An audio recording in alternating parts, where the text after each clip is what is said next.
I'll be honest, I was talking to my friend about this the other day. I hated Stephen King for the longest time, and it turns out I just read like all the shittiest books of his possible. Oh, like what? Which one? Like I just read the ones my high school had. Oh. But so like I read It, The Stand, and like Cell, and I think there's one other. I'm trying to remember what it was. It was The Shining. Nah. The Shining was okay. Shining's okay.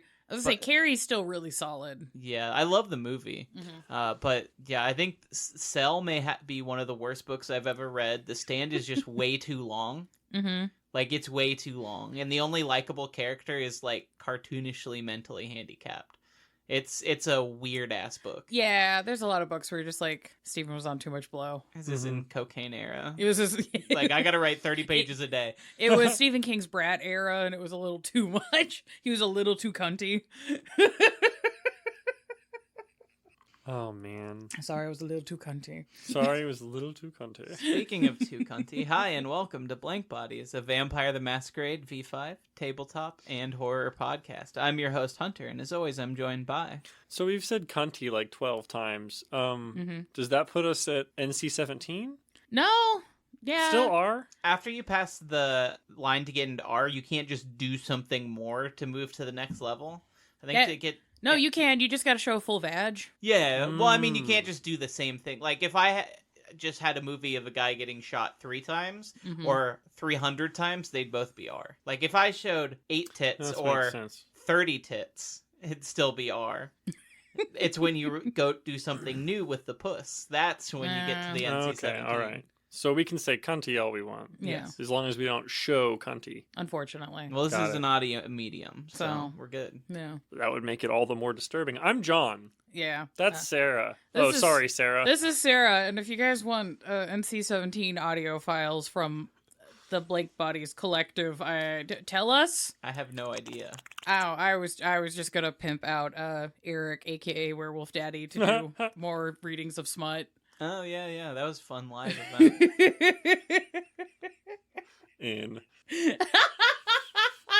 Let's go. Speaking of, hi everybody, it's finally the time is now. We're doing the Ravnos Clan Deep Dive series. Woo! I wrote in the script I would shotgun a latte and scream, but I'm gonna sensibly sip some ice water. Yay. That was surprisingly loud. Oh, God, just hitting that fucking vape. My God. We're doing Ravnos. That's fair. So, sorry that went in the fan and just directly down onto you, Hunter. It rained on Hunter. Jesus. Well, we're doing Ravnos. That's fair. Yeah, that's right. This nicotine is really going to get me. Let's go.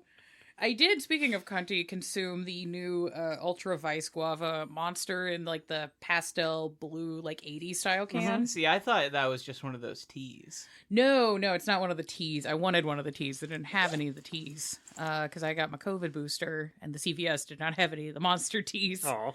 But they had the Girly Pop Guava monster, and I will say 9 out of 10. All right. Pretty good. All right. But yeah, so how the Clan Deep Dive series works, you, the patrons who give us the money that allow me to buy monsters to do the research. Hey, thanks, guys. For these fuck-ass scripts, get to decide on polls, the order of the clans, and you decided Ravnos this time. There will be a new poll up on the clans that we have left. Which is not very many. Not many. We're getting close to the end. Who else left? I know we got Thin Bloods. Thin Bloods, Katif, Zamitzi's on the list. Hakata's last. Yeah. Because that's just going to be crazy. Hakata's just going to be another series that we are going to do votes for, everyone. Just so you know. Oh, God. No. Yep. I don't need the patrons splitting the polls again. Has to happen. It'll be so fun. I couldn't fix the wheel, guys, so the brats are... You're going to smoke the whole pack. Anyways, so... Clan Deep Dive, we're going to be doing part 1 right now, which will be clan vibes, culture, disciplines, and banes. The next part will be clan history, major NPCs, and lore sheets. And the bonus episode for this one will be a in-depth retrospective on the Week of Nightmares. Whee! Wait. Ah! Pray for me. I mean, I made it.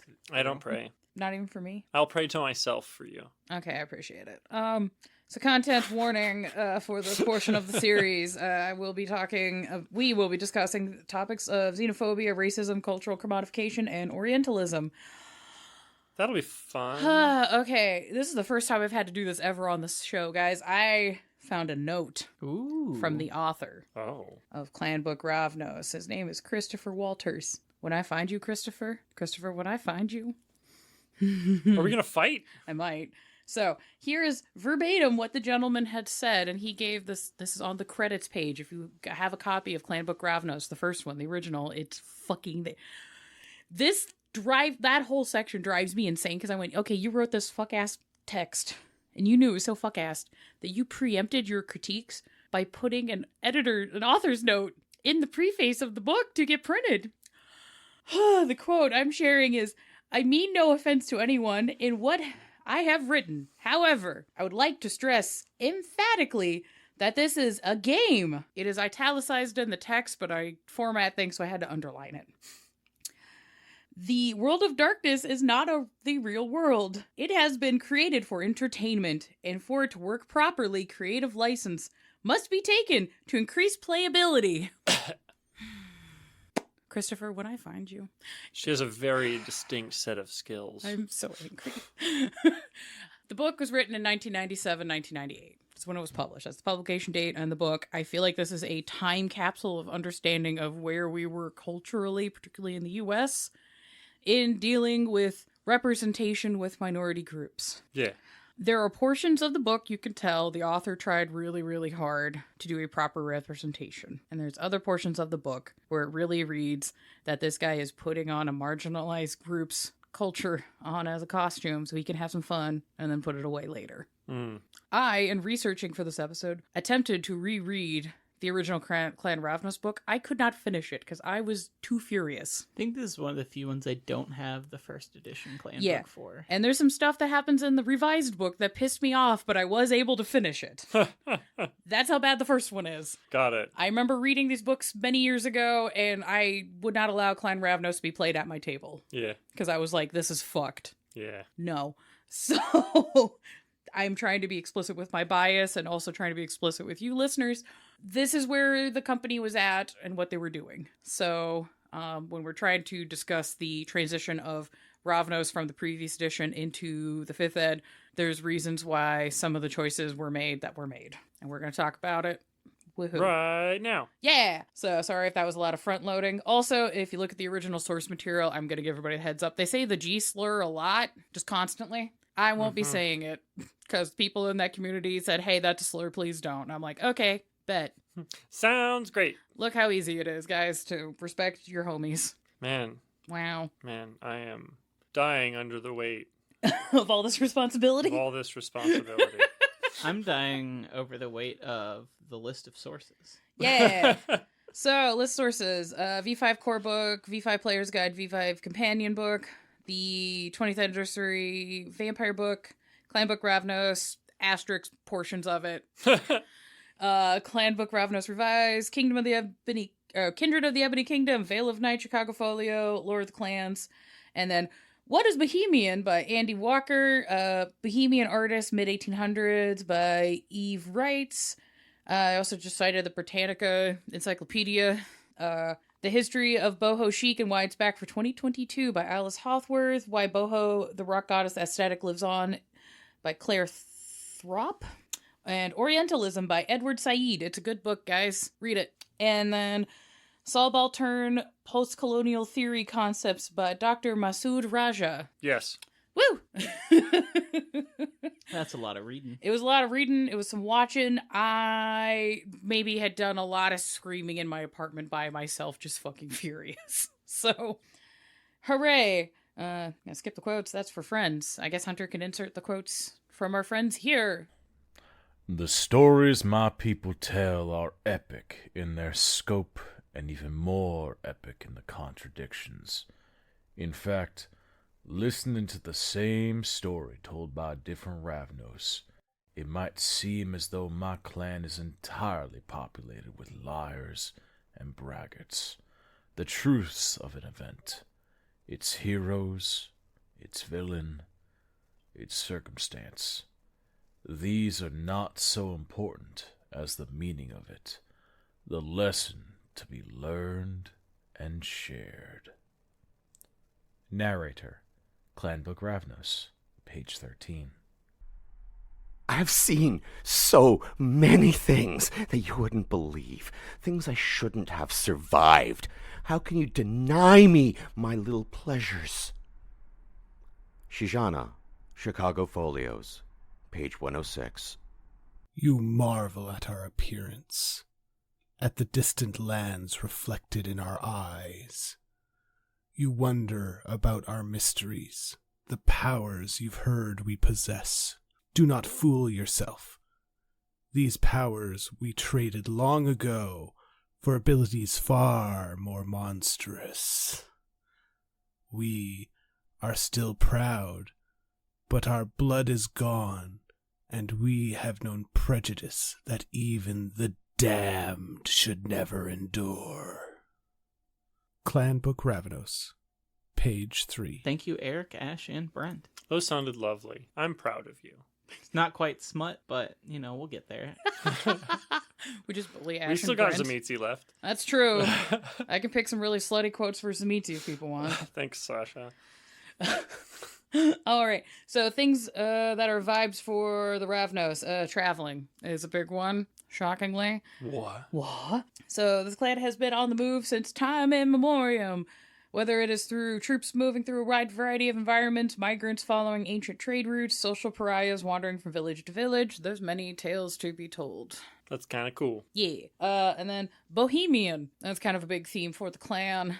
In the canon, most Western vampires understand that the Ravnos have deep ties with the Romani peoples that immigrated from India to Europe between the 5th and the 11th centuries. So there's a lot of Western vampires that, until the Tremere, they're like, these Ravnos are new, it's weird, I don't like them. Mm-hmm. And then the Tremere showed up and everybody's like, no one liked that. This was a mistake. Oh, God. So they were like, we don't like these guys. Actually, never mind. Never We'll mind. Find you. Yeah. It's like, we're still gonna be a dick to you, but these guys, They're a problem. they're actively a problem. You're just, Good work, Tremere. I just don't like you. I'll chalk them up as doing a good thing for that. I guess one thing. Yeah, good job. And due to these ties, the Ravnos have suffered under the same discrimination and stereotypes that have affected the Romani community in their wider diaspora, both historically and contemporarily. Because yes, there is still active discrimination and prejudice and harm happening to various Romani cultures across the planet. And I know we in the US don't typically deal with that as often, so that's why a lot of people feel real comfortable just like putting on a little costume, and I'm like, maybe don't do that, that's weird. But people also do that here with indigenous cultures, so I'm just like, it's just all weird, maybe don't do that. Woohoo. I'm gonna put a little over the table note. Do you have a question? Yes. To the listeners, I'm going in raw on this episode. I forgot my laptop and my phone's about to die, so I don't have a script in front of me. All right. So now that we're done with that moment of vulnerability, in the script, is there anywhere they're coming from Romania area? There's another clan that like owns most of that. Do we talk about the relationship between the two? Here's the fun. Spoilers, everyone. Spoilers, everyone. Here's the fun thing. The Ravnos do have beef with a very specific clan. It's not that one. Really? Yeah. Okay. I could imagine Ravnos being very good, even though they're moving a lot and like this, that, and the other, blah, blah, blah. I could absolutely imagine them being really good at the hospitality thing. Yeah, no, like hospitality. Sending messenger ahead of time to be like, hey, we're going to be traveling through. Yeah, if you're going to be, depending on how you want to play the character and their interactions and whatnot, if you want to lean very heavily into Roma culture, there is a lot of hospitality traditions, and those traditions do vary depending on like what their cultural context is. So yes, no, they're very good at that kind of thing where it's like, yeah, if you're traveling and somebody needs to like sleep and crash and use your fire, you just do that because the night is dark and full of terrors, that kind of thing. Right. Yeah. And that's, pretty much all you have to do to like be good with Zamitzi. Also, it's kind of just announce your presence, be a good guest, and you're fine. Like, yeah, just sometimes the Zamitzi are just like, I don't like these dirty travelers just being on my land. Yeah. It's also a little symbiotic though, because Zamitzi, like, this is my land, I own it, and they're like, yes, I know, we're just passing through. Yeah. We literally don't want to stay here very long. And it's like, I don't want you here at all. Get. Yeah. So they have to be really like, no, you can't be here 2 days. Yeah. It's like either you have to be like super on your P's and Q's or just like super stealth and just be like, hopefully they don't notice me. Or quick. Or fast. Very fast. Just fast as fuck, boy. But yes. A group of Ravnos somehow have celerity and are just like zoom, zoom, zoom, zoom, zoom, zoom, zoom. That could happen. Through an area. That's fun. Well, they have automobiles now, but historically, we just gave the horses cocaine. If you ghouled a horse, could you give a horse celerity and then just get it to pull your wagon real quick? Do you have celerity?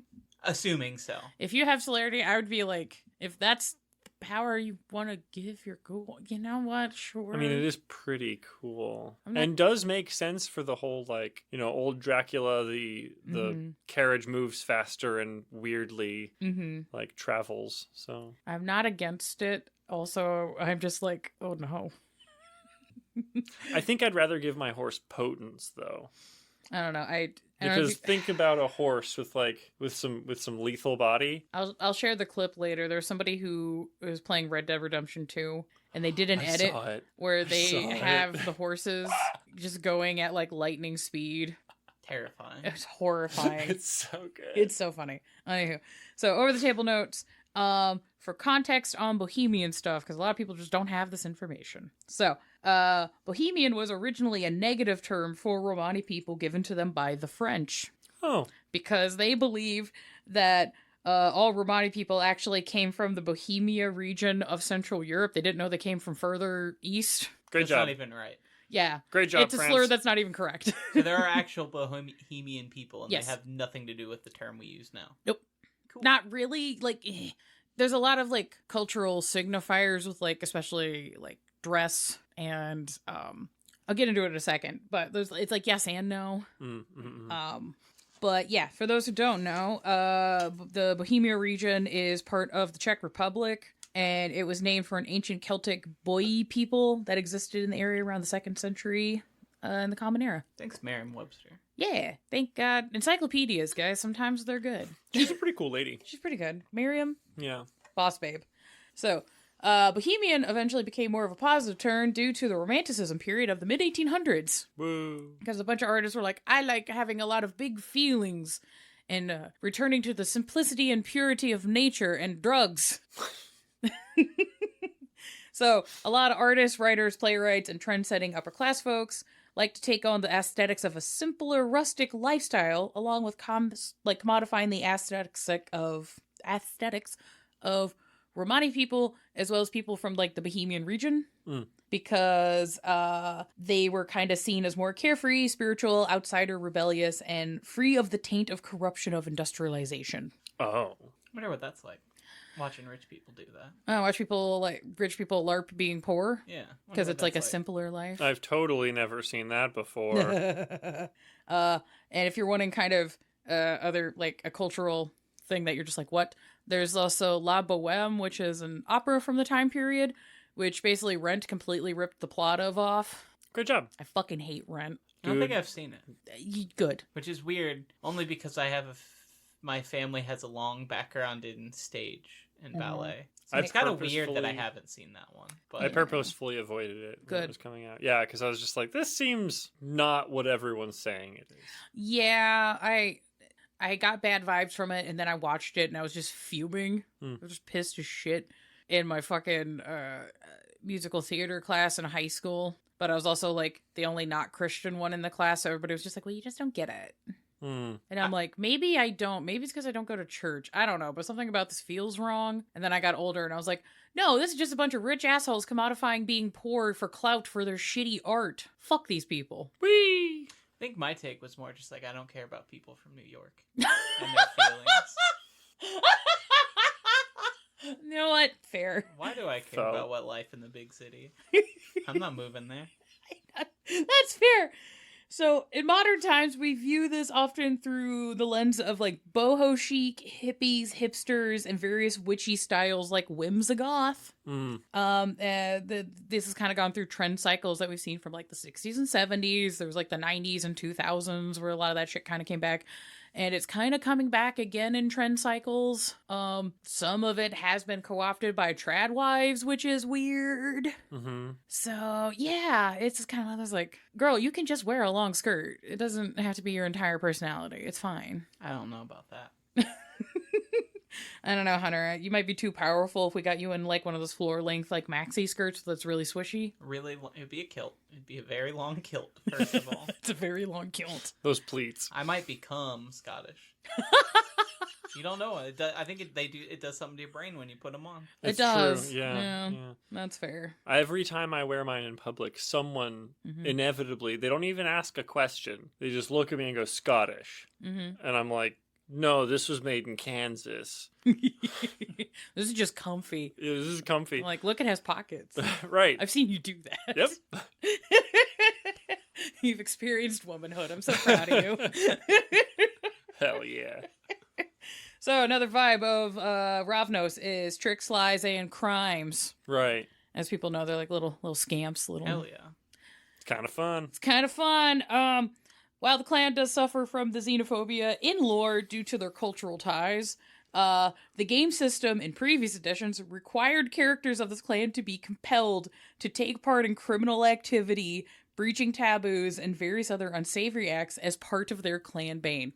Kind of just sounds like my early 20s. Yeah, that's kind of my biggest gripe with Ravnos in previous editions. It was basically essentializing a people so tied inextricably to like an ethno-cultural group to have to enact the stereotypes that people use to justify to brutalize them. Yeah. And I'm like, it's a mechanic? They have to do it? What?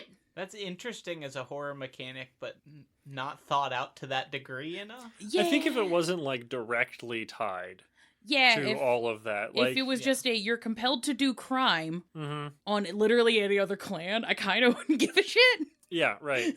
But the Ravnos are so like, in previous editions, you're a Romani. And you're like, what? I am? Oh. You have to do crime. And I'm like, wait a second.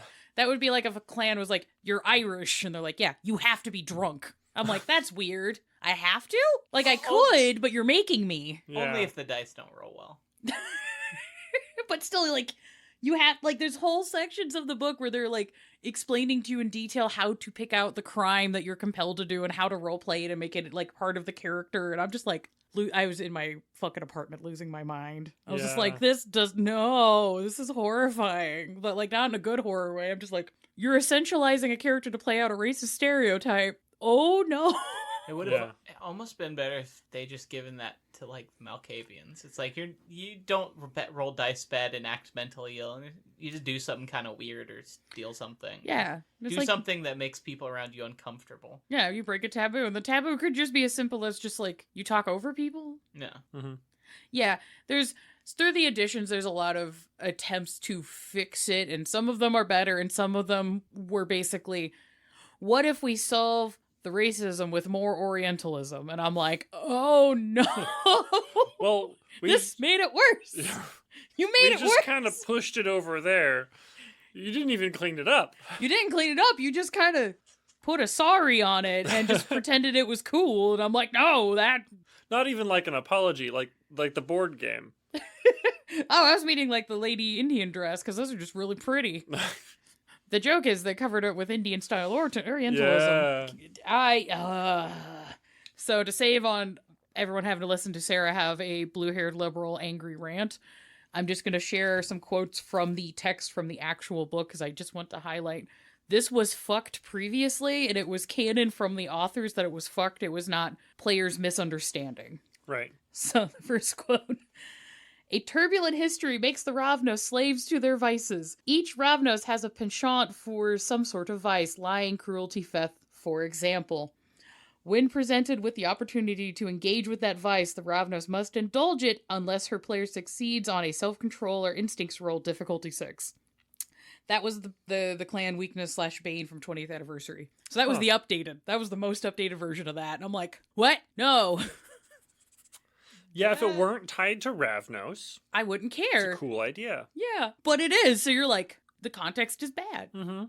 Or if it was a flaw you could buy. Yeah, if it was a flaw you could buy and you just wanted to explore it, that's fine. But every Ravnos has to do this. And I'm like, what? Crazy. See, I think that would work really well as a Malkavian alternative Bane. Mm-hmm. Because it kind of lets people do what they want to do with Malkavians, Mm-hmm. but it kind of separates them a little bit from the stereotype of, like, all right, some sort of mental illness happens to you. Yeah. Like, it's you're still taboo breaking, you're standing out, you're being weird, Mm-hmm. or you're doing something inappropriate, but it's less like cartoon mental patient and more just like, oh, you're kind of strange or You're criminal just being a weird or little an guy. asshole. Yeah. Right.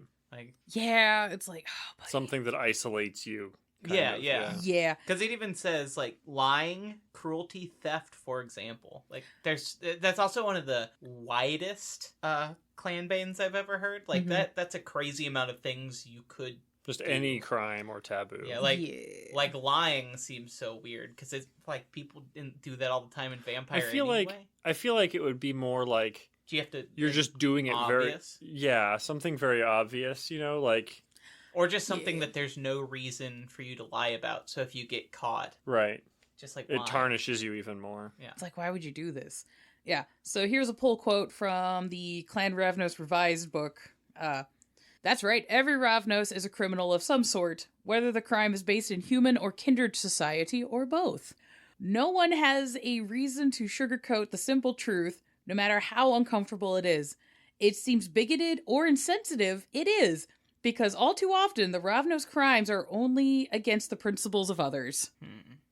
I don't like that. If it seems bigoted or insensitive, it is. Yeah, and you're just like, what? Can we pause? Okay, time out. Can we pause for a second, buddy? Hold on, you wrote that with your whole ass chest? What? That's crazy. Also, the phrasing of that sounds weird. If it seems bigoted or insensitive, it is. Which also implies that, like, part of the bane is people being racist against them. Like, the way that's worded. It's like, it basically is... Okay, so this is from the 'Cause they're revised not- book, which came out in 2000, which means the first Clan book came out, people had feelings about it, and this feels like a weird, almost passive-aggressive response to it. Yeah. But it's still just like, people are responding to you, not giving people a platform to explore racism and xenophobia at the table in a way that, like, could be healthy, or a way to explore those and explain, like, why they're evil and bad.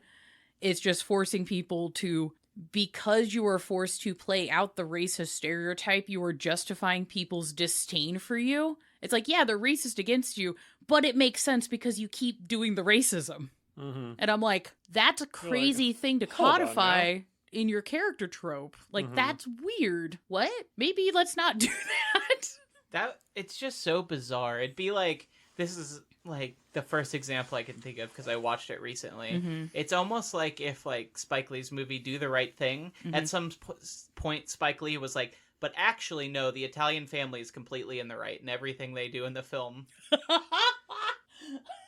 Yeah.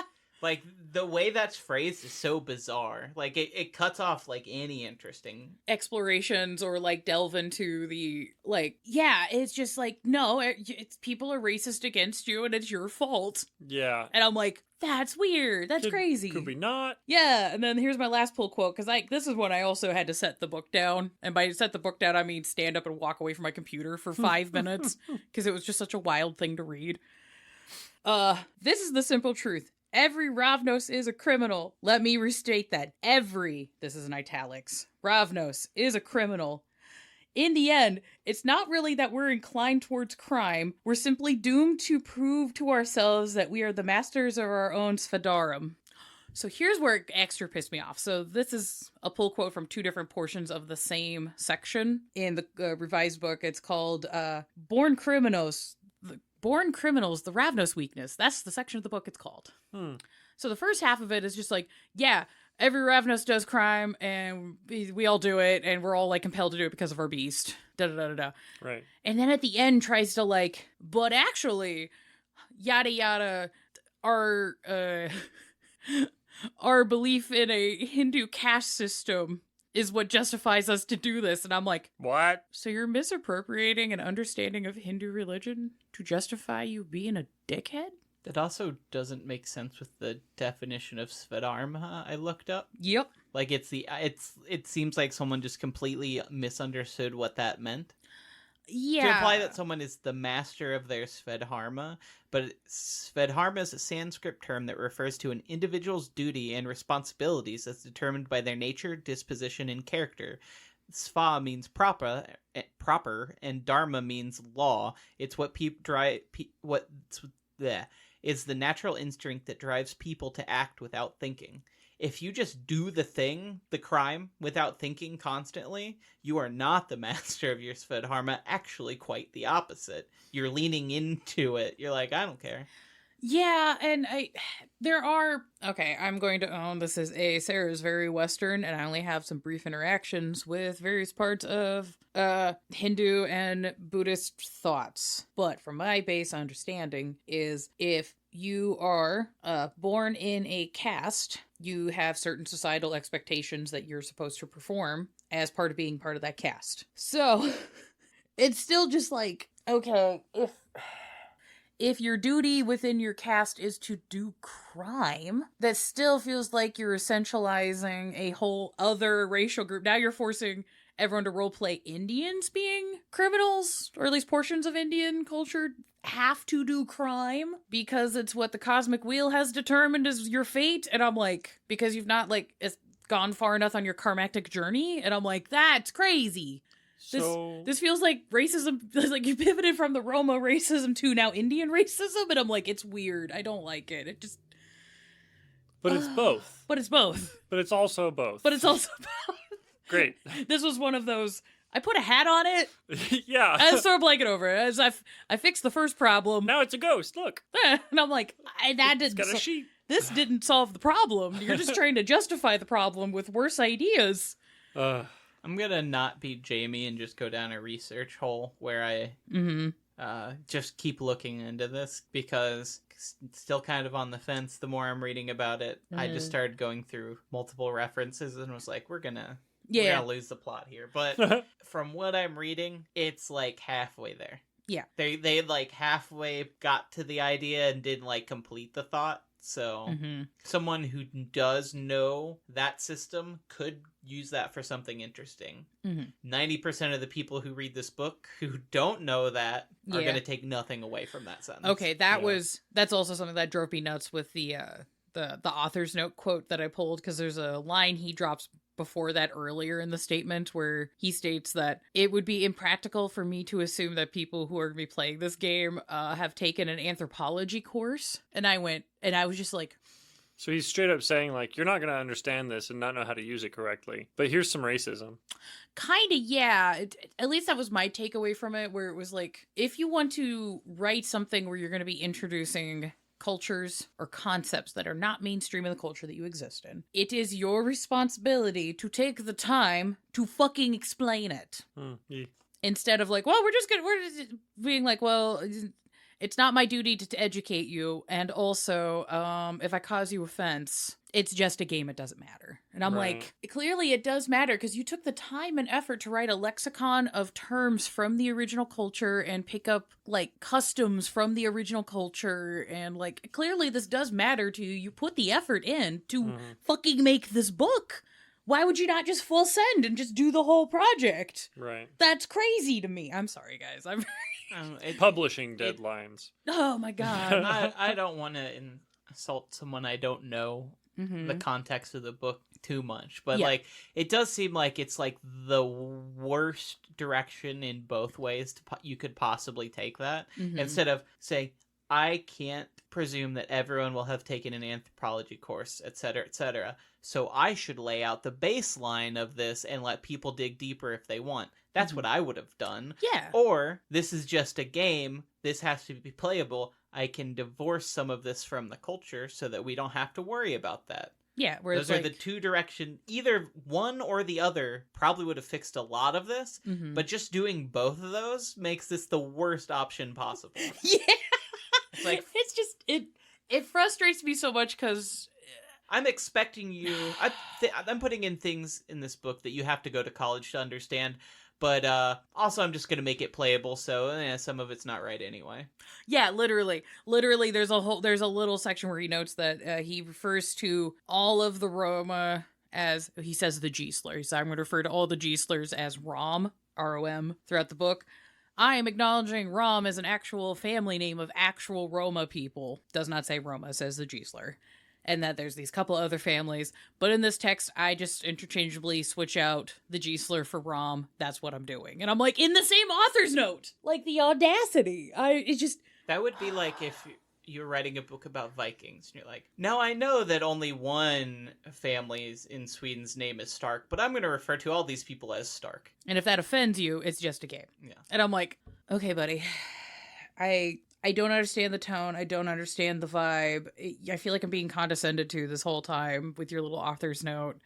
It just makes me want to throw you. I want to fight you. Like, I've never wanted to fight a gaming author in my entire life. There's authors I've wanted to fight. Like, I would fight Jordan Peterson and I would win handedly. But him and his stupid fuck off suits. But it's just like, you're so close. You're so close to like actually doing really good representation, particularly at this time in the 90s. I know that the bar was in hell. I was there for it. I know the bar was in hell, but it's also just like fucking Yeah. You actively saw the hole you were digging for yourself and then just chose to keep digging and be passive aggressive about it, which is the weird choice that I don't understand.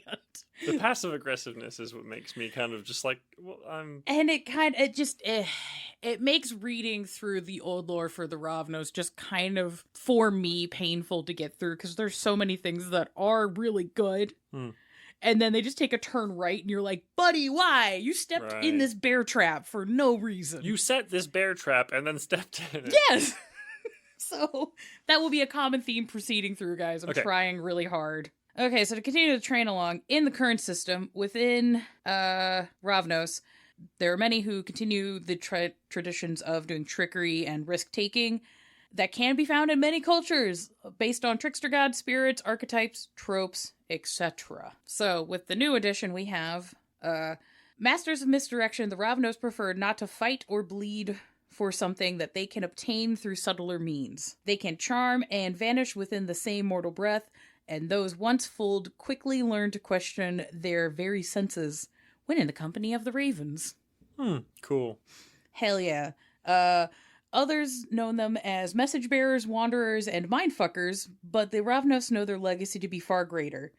They walk in the footsteps of Anansi, Coyote, Hanuman, Hermes, Rabbit, Loki, and their ilk. A flame of capricious divinity simmering in their blood. Yeah, that's way cooler. That's way cooler. It's so much sooner. Like, literally, that sentence and their old Bane would have been fine, too. Yeah. It's just like, this clan is the trickster clan. Yeah, it's every culture's trickster people. Yep, solve the problem. Done. We're done. Give them back their old Bane because it was cool, and just put that sentence in there. You're good. That's all it would have taken. What's your Bane? Is like, I do crime. Right. You get to choose the flavor of crime depending on your culture, context, and your player comfort level. Mm-hmm. You just do a little teehee. Or a big teehee, depending on how evil you want to play it. Like, cool. Solves all the problem. Their methods are not brute force, adoration of crowds, or meticulous centuries of spanning plots, but rather wit and panache, artful charm, and outright illusion. That's so much cooler. That is very neat. And again... And nothing stops you from doing crime with that. And again, what's in fact, makes it easier to do crime. Sorry, Hunter. No, I wonder if part of the reason... I don't know the order that the clan books came out. But a lot of this flavor also sounds like what they put specifically in the first Malkavian clan book. And I wonder if they just like, well, we can't do that again. But they wanted to keep some of that flavor when designing the clan out, so that's why they leaned more into the we'll say the Romani stereotype, because it's so borderline. They're so close. They're my two favorite clans. I'm gonna get that out of the way. But like, they have a lot of overlap, and so I wonder the trickster and the because that kind of disappeared from Malkavian. That was really big in like the first clan book by Revised in 20. They kind of dumped the trickster aspect and moved more towards like the visionary prophet kind of thing. It's still there, but it moves away. I think they should have just pushed the Romani stuff out and moved Ravnos more into that niche. Yeah, which is extra funny because of the Roma tries. The Ravnos also have a whole thing with like seers and prophecies and shit. There's like so much overlap between the Ravnos and the Malkavians. It's kind of silly.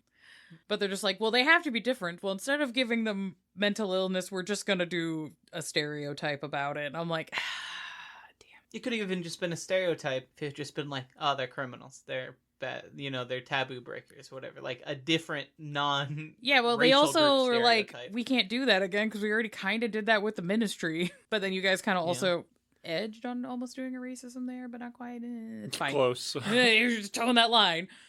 Anywho, so the clan's dead.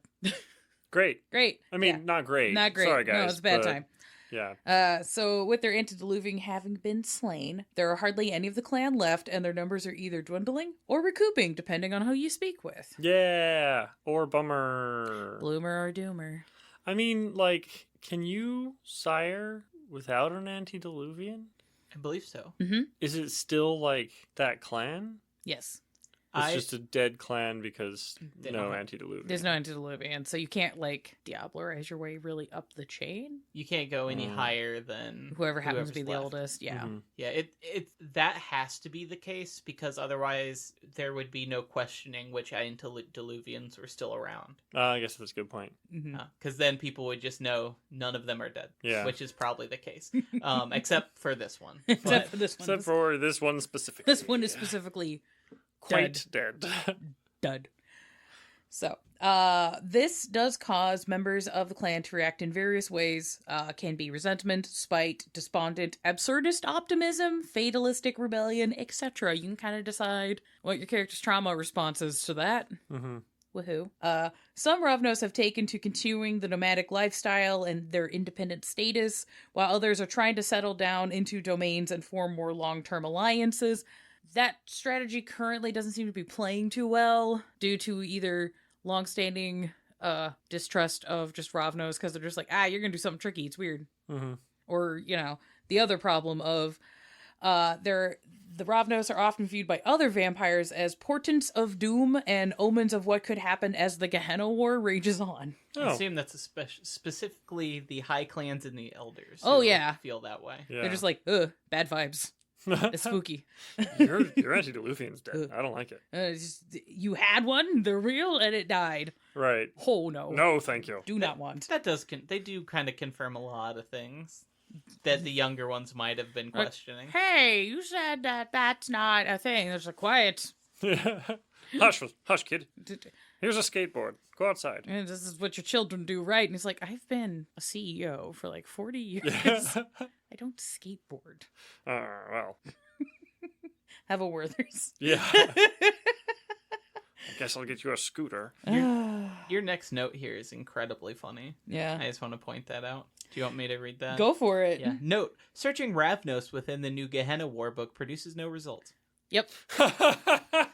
I was like, hey, I've been slowly working through the new Gehenna War book, so I hadn't read everything. So I was like, okay, hey, there's got to be something in here. So I just Control F Ravnos. Dick all showed up. They're like, no, they're dead, man. And I went, okay, yeet. Just gonna not bother with that right now. That is really funny. So yeah, Ravnos that are trying to like interact with other folks, they might get some bullshit because people are just like, oh baby, no, you're so rare. There's fuck, what happened to you? Mm-hmm. And then there might be other vampires that are like, get out of here. Get out! This is bad luck, bad vibes. No, get scoot. Shoo. There probably are some princes who would take the same tone that they did when we were talking about Salubri, where it's just like, wait, you're here. Why the fuck there are you here? There are you. You need to not. You need to come stay safe with me forever. Yeah. Oh, put you in the room. Be like, I have questions about the Week of Nightmares. What'd you see? I heard there was a demon tiger. And they're just like, that's a lot of trauma, man. I just met you. Can we not unpack that right now? I wasn't there. Like, the ones that were there aren't around. I had some visions, but I was also like eating everyone in my apartment. It was like a really bad week for me. I also don't remember like a third of it. I did see the time knife though. And like, yeah, that's why I have you in the special closet. Right, you gotta tell me all about the time knife. Yeah. So, with the Ravnos, I want to talk about like the drip because I just enjoy talking about this. It's fun. With the Ravnos, we have a large variety of multicultural roots that you could possibly showcase with the clan, which is fun. So you can do a lot of streetwear showcasing with characters' heritage or hometown kind of pride. You can do indie sleaze, grunge, crust, all sorts of alt-discovered fashions. I also noted down Slavcore, Indian fashions with kurtas and saris and stuff, Romani fashion with embroidery, bright colors, skirts, vests, got a lot of options there. I also suggested maybe like performance fits. Some Ravnos are known to travel with music festivals, circuses, carnivals. Outfits to match may be something they either hold very dear or just view as a work uniform. That makes sense. Or they're just like, it's like, why you dress like a clown? It's like, I just gotta work, man. Just got off work. The Ravnos, it's also a carny is terrible. Also, right? Oh God, I hate it. I love them, but I hate them. Another idea I had was like traveling fits, so like camping and hiking gear, biker vests, boots, that kind of stuff. Van life bloggers, backpackers, any kind of just. I'm a just scoop. I kind of like the idea of like it would have to be an older Ravnos, but somebody who's just kind of picked up little bits from all over and just made little outfits. You know what I'm saying? Just little fun fits and whatnot. Mm-hmm. Oh hell yeah! A fit that has like 12 different little references to. Oh yeah, I spent 50 years here and I made this with somebody one time. And or they got like a suitcase with all the like stickers from where they've been. Yeah, I fucking love that shit. So, with the Ravnos, these are known as the Rogues, Ravens, Daredevils, Vagabonds, Tricksters. I'm not saying that one. Criminals, Deceivers, Charlatans, and they're kind of known as the Haunted or the Dead Clan. Weird, considering Hakata. So, in-clan behaviors and socializing. Due to the Week of Nightmares as a mass casualty event within the clan, most of the previous structures of the clan have fallen apart. Not surprising. Not at all. Did that mean there was also a fuckload of reading Sarah got to skip over? Yay. Yes. I'm kind of surprised though. That was long enough ago. You'd think they would have gotten it together a little more. Yeah, it's been long enough that like there's little bands and groups of Ravnos that have kind of like work some stuff out.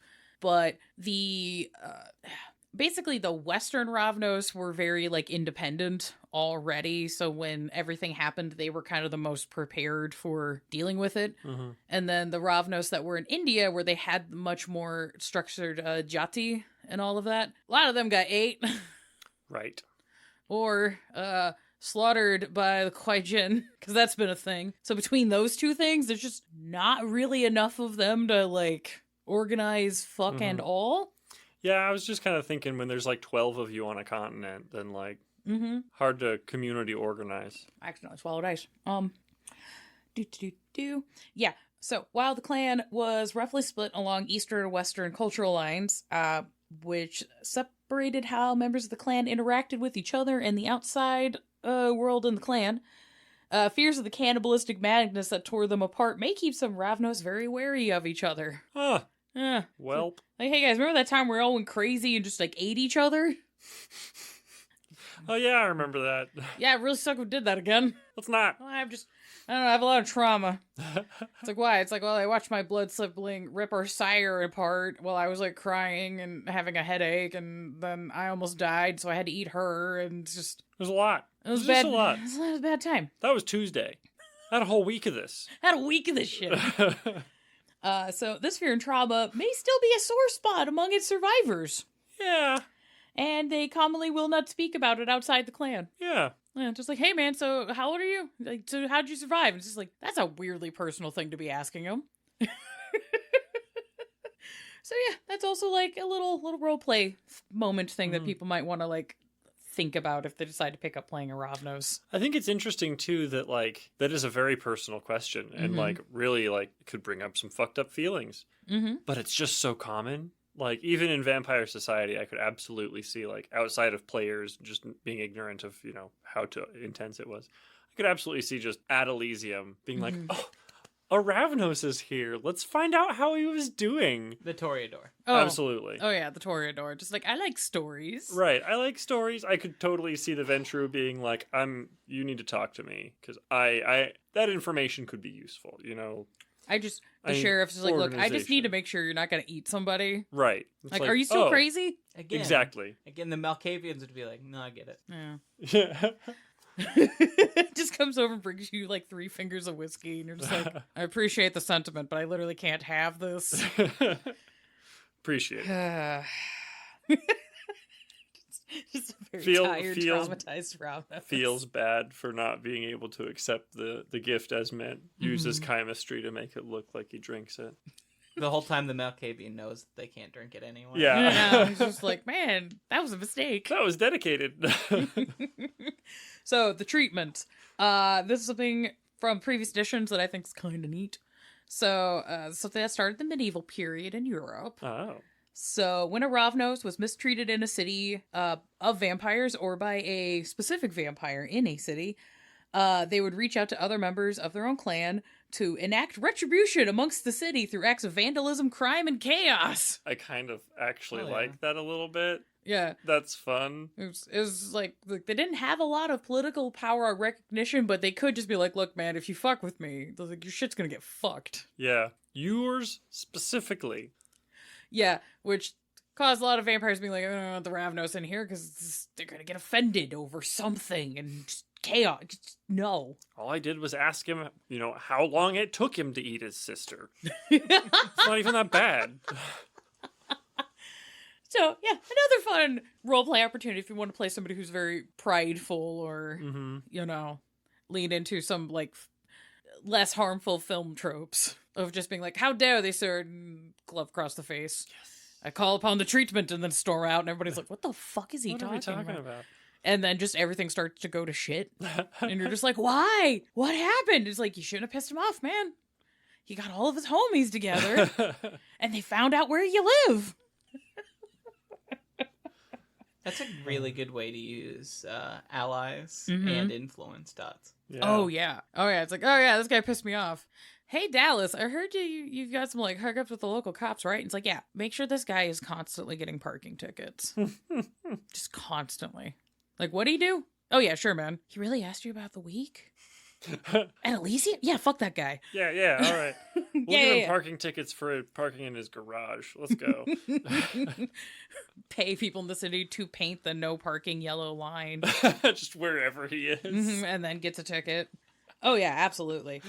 So, Clan Ravnos themselves will share these stories and even exaggerate them as warnings to other vampires to ensure that their people will be treated with due respect. Hell yeah. So stories about, like, the treatment's like, oh yeah, it was crazy. They just did it. They burned his fucking house down. What?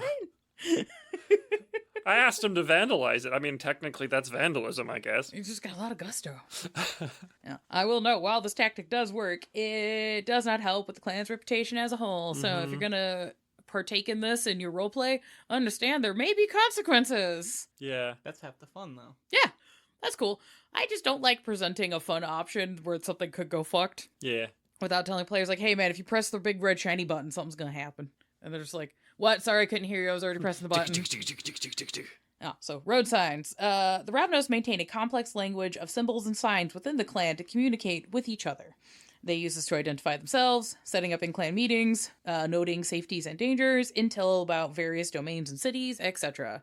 Is this like Thieves' Cant? It's kind of Thieves' Cant. It's kind of hobo signs. Is it learned by teaching? Yes. Okay, it's not I've been embraced and I know Kung Fu. I mean, if you want to roleplay it that way, you're welcome to. Mm-hmm. You could also have a mentor. It's kind of left a little open. Cool. But there's a fun thing at the end, though, about weaponizing the road signs that I'm like, this is cool. Let's do it. Also, storytelling. Sharing lessons with folktales, fairy tales, tall tales, and mythos has been a tool and weapon for the clan since time immemorial. Quite literally, since the foundation of this clan, there is the Caravalanisha. I hate that I had this in my head yesterday and was able to read it, but then I have to say it out loud. Caravalanisha Varana? Yep, there it is.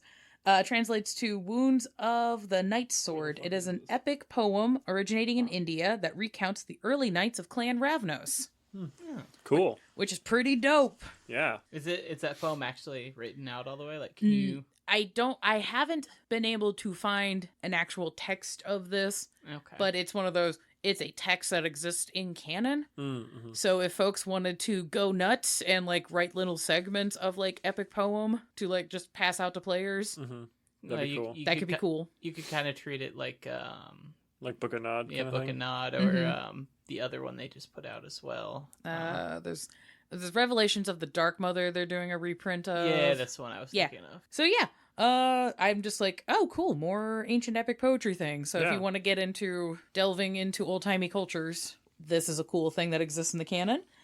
Kind of fun on other notes is many Ravnos believe the text to have been written by Zappathasura themselves. Whoa. Various scholars seem to be more inclined to believe that this text was written by the clan elders after the events that the text is written about, as either an attempt to document history or a fictional piece of like art. Where they're just like, hey, there's a really big battle war thing happened. We're going to make a bunch of military propaganda. But we don't have film yet, so poems? Let's go. What if I'm just making a really long one? No, one poem. Just one poem. Because I don't know if you guys have tried to read, like, the Bhagavad Gita or any of that. I've tried. It's good, but fuck. Very, very pretty. Mm-hmm. Dense. Might need the Spark Notes for that one. Mm-hmm. Yeah. It's great. I've enjoyed what I've read, but the ADHD takes over, and I'm just like, guys, I gotta put this down for a bit. Mm-hmm. I'm really good at reading, like, 3 books within a month, Mm-hmm. and then not being able to touch a book again for, like, a year. Oh, no. That's the way my ADD works. It's Mm-hmm. just, like, I will read, like, 3 or 4 books, be like, damn, I love reading, and then I'll buy 5 or 6 books, Mm-hmm. and then completely stop reading for, like, 6 months. Yeah. And then I'll be like, Same. oh, books are Books are cool. Books are dope. I just, unfortunately, I have to do so much reading for college that it's hard for me to find the spoons for fun reading. That makes sense. But then I do the research for this show, so who the fuck knows?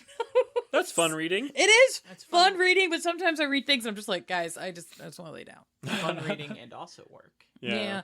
That's why sometimes on the episodes, you can tell Sarah's tired because I grab a lot of video essays to cite, and I'm like, I just wanted to lay down, guys. I'll be honest. Hell yeah. It's the equivalent of the teacher pulling out the cart with the TV and the VHS, and they're like, we're putting on Bill Nye, guys. Hey, I learned shit through that. Hell yeah. All right, so between the final deaths of the clan elders, the Methuselah, and the clan founder, we have no real way of verifying the claims of the epic poem. What copies and studies of its text that exist a lot of the times have been lost, damaged, or locked away in private collections. So that could be just a whole adventure there, is people being like, I want to get a copy of this, or hey, I heard somebody has a new patch of this that's been uncovered. And Yeah. that's just so much game right there. We'll discuss the poem more in part 2. Part 2. All of a sudden, I know how you can get the Arcanum involved in your game. There you go. Mm. Crosses over into so many things. Mm-hmm. You know they have to have at least a piece of it. Oh, certainly. They must have some copies of it somewhere. At the very least, yeah. Mm-hmm. Speaking of pieces, fuck the gangrel. Oh, wow. That's the clan beef. Hell yeah? So these clans have had beef. They have always had beef. They've had beef for centuries. There's a lot of stories about what the beef is and why. So they can't even decide on why they have beef. Yep. Got it. It's just beef. It's so old, it's like a Hatfield and McCoy situation where it just superseded whatever actually happened, and it's about the stuff that happened because something happened now. Yes. Yeah, every origin story I have read for Clan Ravnos has a tale that goes with it about why fuck the gangrel, and there might be 2 or 3 different versions of that story within each origin. So we might get into that more next episode. Where it's a little bit, I just, to save on this script, because I had to responsibly cover some of the cultural notes, I just kind of shoved that into part 2. Cool. I mean, it makes sense if there's If some it's history. dispute of the history, like there tends to be. Yeah. So that's part 2. Embrace, question mark? Some of the younger Ravnos have taken up the storytelling tradition as a combination of cope and guidance. So they will form or embrace coteries based around the concept, themes, and devotion to a famed trickster deity or elder. It is sometimes questionable if the elder ever really lived, or if they view the trickster deity as some long-lost elder. Huh. So if you want to start building Ravnos cults, I like it. just a traveling band that are just all like super into Anansi or whatever. Hell yeah. Hell yeah. My brain initially said Loki, and I was like, I don't want to deal with a bunch of Tom Hiddleston cosplayers. Though that would be very funny.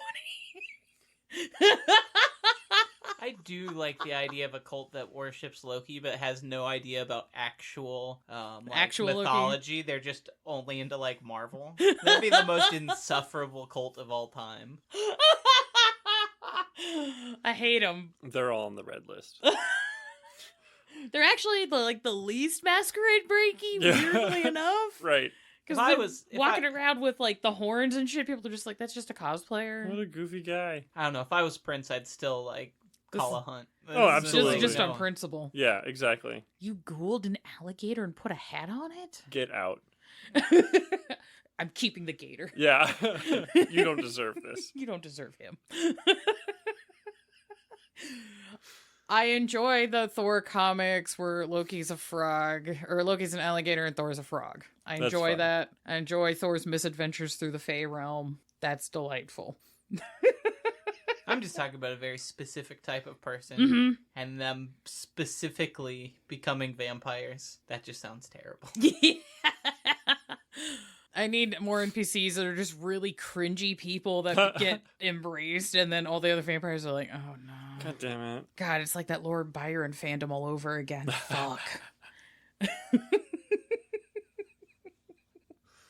In decades past, many Ravnos engaged with, used, and embraced from marginalized groups. We're getting into more yikes territory, guys. I'm sorry. So, historically, they may have latched onto various subaltern societies where the imbalances of power means even should they be discovered, few of their victims would be in a position to do anything about it. That's from the V5 companion, page 8. So essentially they're saying they specifically hunt and prey on the downtrodden and weak of society. The way they float this in 5th ed, I think, is very deeply interesting and corrects, I think, some of the racialized essentialism in the previous edition while still allowing people to tell those kinds of stories. Okay. But yeah, the companion gave this really dark turn to it, and I was reading that going, oh, I don't remember reading this the first time I read this, but now I'm looking at it again. That's dark shit. And then there was a follow-up in the player's guide of, historically, they have latched onto various subaltern societies, seeking protective coloration among the fringes already suspected by the respectable majority. While some Ravnos genuinely care for their charges, others see them merely as tools or vessels to be used and disposed of. A ship of refugees is just as likely to seaport delivered safely by a mysterious benefactor as to arrive at port empty, a ghost ship with bones and blood stains as the only signs of its past passengers. Interesting. So I'm like, okay, a little less dark, but somehow more, a little less dark. So it gives people the option of hey, if you want to play a character that is of a downtrodden group or is interested in protecting them, you have options. Or you could have a Demeter situation. Yeah, you can have Curse of the Demeter. You could have a character who's being really exploitative and just being a really evil bastard and roleplay the consequences of that. And I'm like, I like that it has the option for that nuanced gameplay if you want. So I'm just 5th ed wins. Just on that alone, I'm like, I will forever be a 5th ed stan. Where it's you have the room to play a really dark, fucked up exploration of how systemic violence affects things. And if you instead just want to be fuck that, these are my friends. Fight everything. I might die, whatever. And I'm like, cool. Let's go.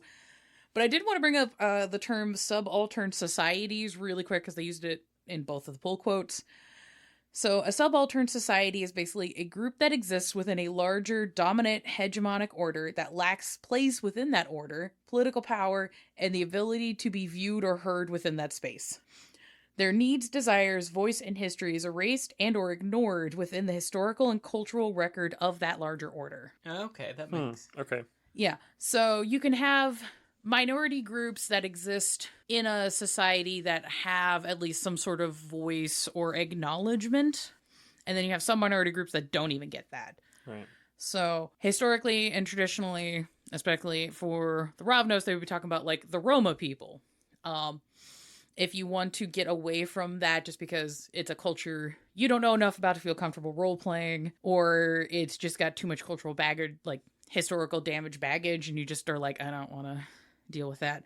There are other kinds of subaltern groups that you could look into. I myself wouldn't be opposed to playing a Ravnos that has more ties in with the trans community or non-binary folks, because there's just not a lot of historical record. A lot of people just don't have that representation for that kind of group.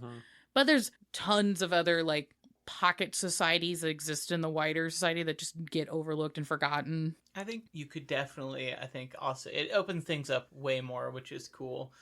You could definitely, I think, in the United States, even do things like Mormon groups or Amish groups or... Amish groups. There might be, if you want to tell stories about, migrants at the border, if that's something you want to explore at your table. Also, please be respectful of that. It's gonna get dark. Can get dark. Hi, World of Darkness. Can get dark sometimes if you desire. Yeah. Yeah.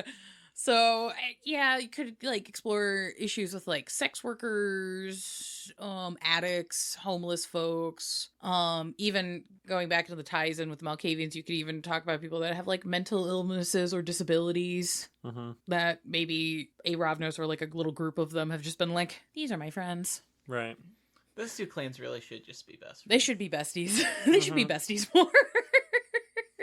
Agreed. Back to your cave where it's like a Malkavian and a Salubrian cave. Ravnos shows up like, hey guys, how's it going? Yeah, I was just say just Malkavian just going up to the Ravnos going, I can fix you. And the Ravnos is just like, there's no fixing me, buddy. Yeah. Pat. Yeah. I had visions once and they were That's enough, man. I'm so good. And it's like, yeah. It's like, do you want me to do the chemistry thing where I make a little teddy bear dance on my hand? He's like, yes. I'm like, okay. Please. I'll reenact the gif of the bread loaf cat that spins. I can make gifs real. Yes. That's a horrifying Ravnos. Holy shit. actually, yeah. Making gifs real? No. I love it. It's Well, horrifying. but I don't Could you like just it. imagine walking to your kitchen, you weren't ready for it, and there's just Shaq just doing the little shoulder shimmy? It'd be more like the Tupac concert, Oh! I feel like. Yeah.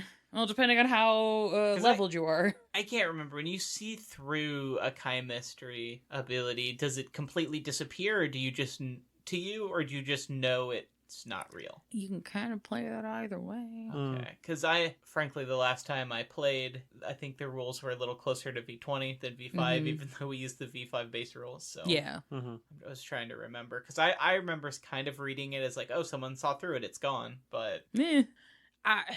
I'm also here for the rule of cool sometimes, and sometimes I think it's cool if somebody's interacting with an illusion and it just like glitches out a little bit, or you are disbelieving it and it morphs into something else that the user's not intending. Or 3 people jump out of the way of the oncoming car, and the one guy just like doesn't feel it go through him, basically. And it's like, oh. Yeah, there's fun, like, especially if there's dice rolls involved, there's fun ways that you can deliver that information that like build a little tension where you're just like, thing is happening, and whoosh. Or, it's like the TV went bad and suddenly it's like, yeah, he's still talking to you, but he's green? Like, everything's green. The dubbing is off. Yeah, the dubbing is off. He suddenly has subtitles now. They're not in English, but there are subtitles. Hell yes. You're guessing Russian based off the Cyrillic, but you're not sure. So, and I do note that while this would give the clan lots of cultural ties with less savory and polite society peoples, it removes the essentializing, which we've talked about. Yay! It also opens up themes of stories to be told about exploitation, along with allowing tables room to choose to tell stories about triumph and joy in the face of adversity, as opposed to locking them into doom cycles. Yay! Because I do love World of Darkness. I don't feel every story and chronicle in World of Darkness has to be grimdark. You can do gothic and not have to be grimdark every time. So I think this option opens up things to allow people to explore Ravnos in ways that are not essentially just, well, we're dying anyways, everything's fucked. Right. What if I just throw it all away? And it even could be, I think we'll get into it more next episode, but like you said, they don't show up in the Gehenna War book. They're kind of lucky. It's kind of a good bad news. Like it's like bad news, he's dead, and you now have a new clan bane. Good news, you don't have to deal with that. He's not coming back for you. You're gonna be the one clan that doesn't get eaten by dad. If You'll get eaten by a different dad, uncle somewhere, but not dad. Wrong son died. But no one's main target. Yeah. So, in modern nights, con artists, confidants, venture capitalists, performance artists, and plain wayfarers, as the book says, are often candidates for embrace, with quote-unquote mortals who gamble with the lives of others being common choices. So if you're somebody who's a little bit oh my god, a crypto bro. A crypto bro Ravnos. I hate him. Yeah. That's one of the evil exploitative ones. And then, unless the good guy version of that is, I don't know if you guys have seen, there's the guy, the ass magician. Yes. Just make him the good guy, Ravnos. He's just pulling fucking rings and bottles out of his ass and screaming. Love it. Is he a magician or just is a meat? There we go. So, bloodlines and cultures of note. Secondary note. This will not be an extensive list or dig through the Jati caste bloodlines of various subcultures that have existed within the clan since they have been wiped off the board. Okay. There's a fuckload in the old canon. It's cool. There's a lot of in-depth explanations. There's a lot of cool stuff where you're like, hey, this is some pretty good representation of things from, like, Indian and Central Asian cultures. They're all dead now, so I'm not going to cover it. All right. I feel bad to be like, hey, guys, here's a good thing. I was going to say something positive. But it's not there, so fuck it. If you want to dig through any of that for reference or inspo on anything for your table, that is a good source. Mm-hmm. I do recommend it. So, we'll touch on the Bati Mujrim. Mujrim translates to criminal in Arabic. All right. Whoops. Let's go. Let's go, Mies Mario. Those of the clan who fled India to the Middle East share stories of having to use cunning and guile to survive against literal demons. Whether the stories are to be believed or not, their penchant for lying, stealing, and urging others to sin has caused a lot of tension and disdain from the local Muslim population. Interesting. Wonder why. Geez, Rick. I wonder if Ravnos and Ministry would get along in that case. Or would it just be a very toxic relationship? Yeah. Like, you should totally steal that. That's a great idea. And he's like, you know what? I think I can do it. And he's like, yeah, you can, buddy. You absolutely can. God, that makes me so hot. You should do it. And then we can fuck afterwards. The Ravnos is like, yeah, and they high five and just go do crime together like the worst Thelma and Louise. I'm kind of in for it. Kind of here for it. That sounds kind of fun. I think we're decided Ravnos should have more friends. Yeah. Ravnos should have more friends. Yeah, they should. I don't know if a minister is quite the good idea. I say being the one who's triumphed the ministry. Yo, I'm in. But, you know, let's go. I think they'd be a great friends. Yeah. They'd teach each other so much. I'm about to step into a bear trap, guys. So, Kinyoni, I don't speak any dialect of any African language, so I apologize. I'm trying my best. This is a line of the Libon who trace their ancestors to quote-unquote Ebony Kingdom of the East. Oh. Who traveled to Africa long before the Roma immigrated from India. They share skills in stealth, espionage, travel, and seem to possess an unnatural good luck. That's kind of fun. Yeah. So is this just like Clan Ravnos in a different hat? Or is this an entirely different thing? I'll leave that up to you. The Libon, fantastic, but I'm just like, can we just canonize that they're just a whole separate other group of vampires and move the fuck on, please, instead of just doing this weird... It's just a Western clan in a different hat. I kind of like the mystery of, like, aren't they different? Did they have some intermingling? It's old enough in time that it, like you said, it does kind of put into question the whole Cain story, where it's just like, yeah, but they've been here since before. And they do basically the same thing, so, like... So are they, like, the same but older, and we've just, like, forgotten? Is this divergent evolution? Who knows? There's also the Puri Day. This translates to Old Mother. Puri Day is also referred to a senior woman who is in leadership within Roma culture. So it's kind of like head grandma. Hell yeah. Which is dope. This is the oldest bloodline of the Ravnos, tracing through Zapathsoro's embrace of the Black Mother, who was skilled with auspex, insight, and worked as an oracle. There's a whole bloodline of Ravnos that are just like, we're basically Malkavians. These Ravnos continue the tradition as seers and lore keepers.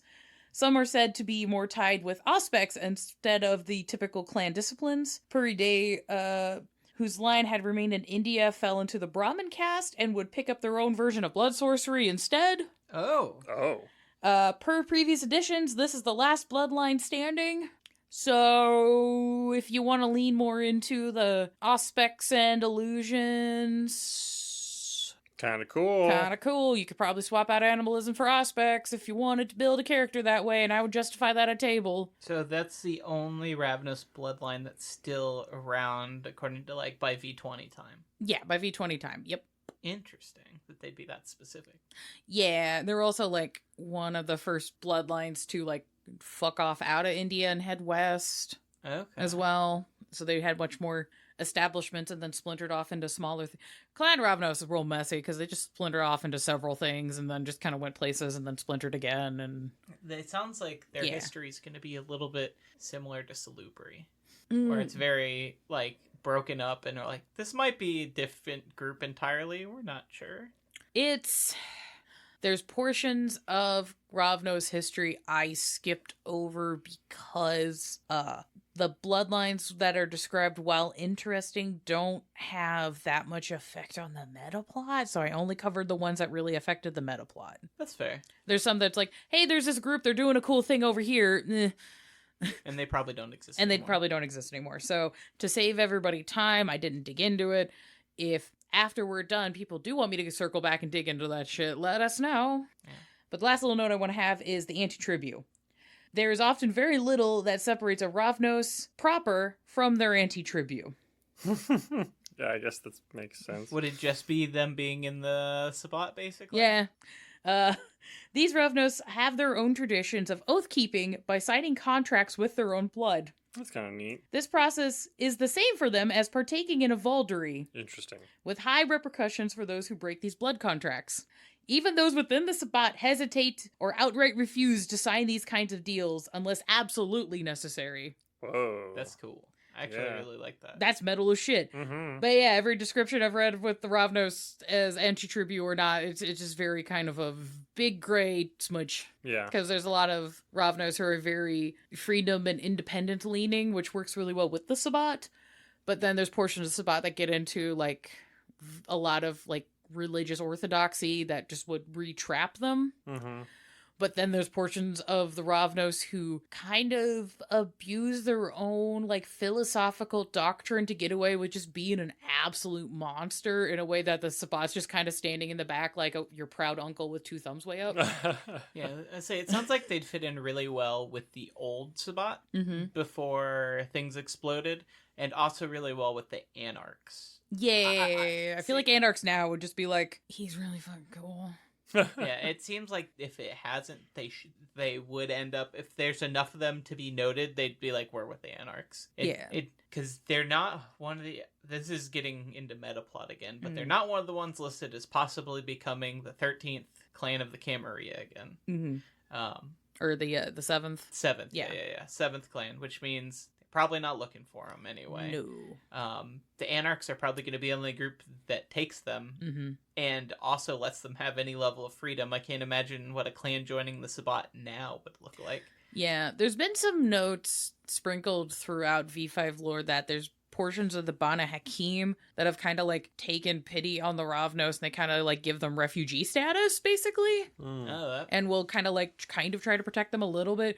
But then, you know, the Ravnos sometimes just get out of pocket, and then the Bana Hakim are just like, no, I'm Batman. Those two would not get along. Not for a long term, but I do appreciate the sense of justice that some of the Bana Hakim have. They're just like, oh shit, your dad blew up. Do you want to sleep on the couch? Like, fuck. Right. That's crazy. What was it like? Stop fucking my wife, though. Like, that's crazy.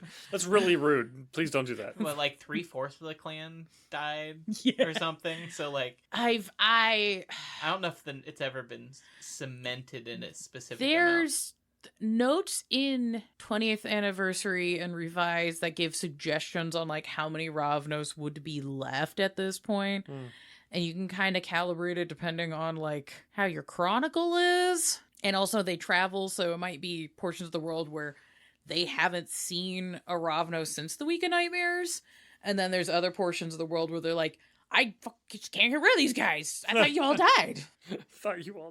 Just stop. You just came here. Just keep showing up. Also, that inherently makes them harder to count. Yeah. If they're just kind of like ping-ponging all around. It'd be like if I let loose a indeterminate amount of mice in your house and said, all right, tell me how many they are. I gave them little sweaters with numbers. What if we just start air tagging all the Ravnos? They'd hate it. They'd hate it. Just take the air tag, put it on a little hook, and tell them it's an earring. Paint it. Make it look nice. They're called ravens. They must have crow brain. All Ravnos are into shinies. I've just decided this. Done. Yeah. So, but yeah, I could see there being current Sabat Ravnos, especially if they've gone very black-pilled and doomer. Yeah. Mm-hmm. They might just be like, fuck it, Dad's dead. I'm taking you all with me. That's Right. true. That does give them a very interesting perspective, especially from the old school Sabat that are actually raging against the antediluvians and whatnot. Whereas, like, we don't have a specific dad to fight anymore. It's like, Dad's dead. Dad's dead, so we can help you kill your dad, because I know how great it is for that to happen. Like, people who live through a week of nightmares and actually like, oh, that was a good thing, actually. Let's do that for the rest of you. Maybe That's a little bit scary. they don't even have to be, like, doom or, like, negative about it. They're like, this is the best thing that's ever happened to me. I experienced true freedom, and we will earn that for you. Oh, no. Hey, guys, I'm just giving you a no terrifying Yep. BBG. Holy Love shit. it. Terrifying. And he can make gifs real. He says that Shaq's doing the dance behind him. Shimmy. It cuts to the cat that's doing the butt wiggle. Goes back to Shaq. He would definitely be one of the Sabbats that's like, no, we're the real anarchs. Oh, yeah. Yeah. Oh, yeah. Yeah. He would be that kind. He would not be the, like, I'm a Catholic knight type Sabbat. He would be like I'm a true freedom fighter, and that's going to come with a lot of death. I have a divine purpose. We were fighting literal demons. So now we're gonna kill your dad. I have the power of God and anime on my side. So we're gonna kill your dad. Great. I love Horrifying, this though. character. Hell Yeah. Hell yeah. Yeah. So, disciplines. They get animalism for companions and spies. There is a note for Ravnos with animalism. The Ravnos maintain an almost affable relationship with animals, especially ravens, foxes, coyotes, spiders, and monkeys. At the storyteller's discretion, reduce the difficulty of animalism tests involving these animals by 1 and increasing it for all other animals. That's Oh, cool. that I is like neat. that. Just Ravnos is just really into fucking spiders. Yeah. Unliving hive. Oh my god. I was just thinking of a guy that just had a collection of like jumping spiders in yeah. little jars. That too. Okay. Holy shit. That would be tough because they don't have the dots for Unliving Hive, so they'd have to learn real They hard. need animalism and obfuscate. Is it Obfuscate? I thought it was. I don't remember what the amalgam is for that. If you want to look it up real quick. It's because it's a Nosferatu thing. Yeah. Well, funny thing, the next discipline they have is obfuscate, so you can't see me. Heyo. And then they also get presence to sway hearts and minds of chumps. Makes sense. You look like a Mark. Actually, my name's David. Sure, bud. Exactly. It's real smooth up there, aren't you? Because yeah, if it is animalism and obfuscate, that adds I'm whole pretty sure it is. whole other level of terrifying. Just a Ravnos just full of bees. Yes, the bees. Is it an illusion? It's an illusion. Or is it actual fucking bees? What if it's both? What if it's actual bees and then he just adds more bees with the illusion, so you're getting like quadruple bees? Horrifying. Horrifying. Oh my god. Just adds other species of bees. Yes. Oh, just bees on bees on bees. Bees on bees. Do we have a verdict yet? Yes, it is. It looks like it is Obfuscate. You're correct. It's obfuscate 2. Oh, and animalism. Hey guys, You can do it. covered in bees. Homie that's really into Anansi. It's just like full of full oh of my god, spiders. I'm Daddy Longlegs. Uh-huh. No, like you're Daddy Longlegs. Yes. You're like 5'8". What are you talking about? Just unzips his biker vest and just Spiders. opens it and just fucking spiders. Just webs. And it's like, I was really wanting the donut. This is bullshit. See, I would think you say he unzips and his groin's just where his belly button should be. He's just got a real small torso and real long legs. Oh, God damn it. God, I hate it. No. Chemistry is awful. Oh, God, it's awful. And then he drops chemistry, and then the spiders. The spiders. And then, but at that point, the spiders are already on you. He used the chemistry to hide the spiders. Oh, no. You were too distracted by the short torso to notice the spider invasion. I enjoy this. This is horrifying. This is wonderful. Amalgams. These are the ones that are specifically tied to the clan. I'd forgotten about Unliving Hive. Holy shit, that's terrifying. Chemistry, which is Obfuscate 2, Presence 1. You can create brief but vivid hallucinations, distracting and drawing the attention of those affected. A hallucination can affect any single sense. It can be visual, auditory, tactile, etc. Occurs long enough to make an impression before ceasing. Okay. This is one of those powers that is more dangerous the more creative and unhinged your player is. Yeah. Yeah. It's my biggest complaint, I think, about V5 is this and like one or two others, but it used to be its own discipline line. And I think it is so varied that it kind of needs to be its own line A because I just think it's cool. But B, you need like a little more space to actually like give it like a framework. You know what I mean? Instead of trying to like crank it down to these two we're about to talk about. Like I feel like if they had just spaced it out with even just give it 5 dots, you don't have to give them alternative dots. If they just give them like call them obfuscate abilities, because it's technically, you know, like an illusion could be considered an obfuscate. Give them original clan obfuscate powers that just work differently and call it chemistry and things like that. I think that would have worked a little better because it's so wide in its use case. Yeah, it's... I think that honestly, for me, that's kind of part of the thing that saves it. Because where they took away a lot of like the specific powers in chemistry, they did open it up where more framework would be useful and helpful. Absolutely. But being able to just kind of play with it. Just kind of do whatever the fuck you want. Yeah, it kind of almost feels, in that way, it feels more true to like the clan as well, if that makes sense. I do like that it borderline, it almost feels like you're playing, not quite, but like mage, where it's just like you've got this amount of dots and you can kind of do this thing with it, have fun. Yeah, go bananas. It is very weird within Vampire, though. I think chemistry is also just like a weird discipline originally anyways. Just to kind of add on to this, so Fata Morgana is the second version of this, where it's Obfuscate 3, Presence 2.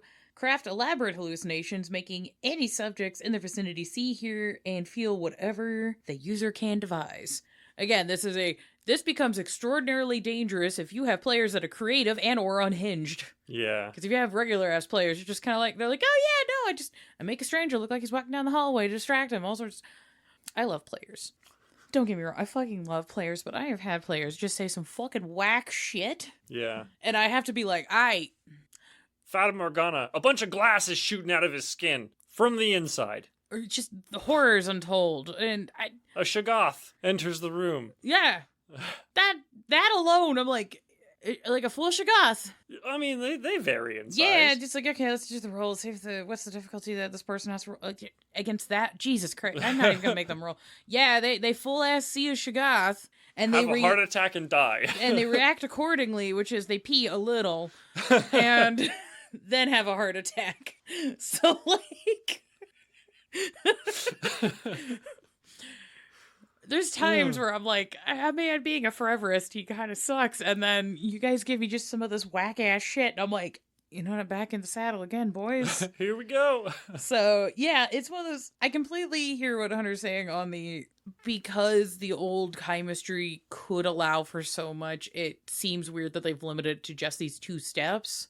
But I also kind of agree the 2 steps are much wider. So they're about the same. I was looking at the old dots, and they are about the same as the 2 dot, which is weird because the names they picked. Because chemistry in V5 is the 2 obfuscate 1 presence 1. Yeah. And that one is basically the same as the old 2 dot chemistry, which was called Fata Morgana, but Fata Morgana is what is now like the expensive one's called. Yeah. That's one where you can create a motionless illusion that can affect any of the 5 senses. Yeah. And then the 3 dot let you add motion to it, and then 4 dot let you make it permanent. Yeah.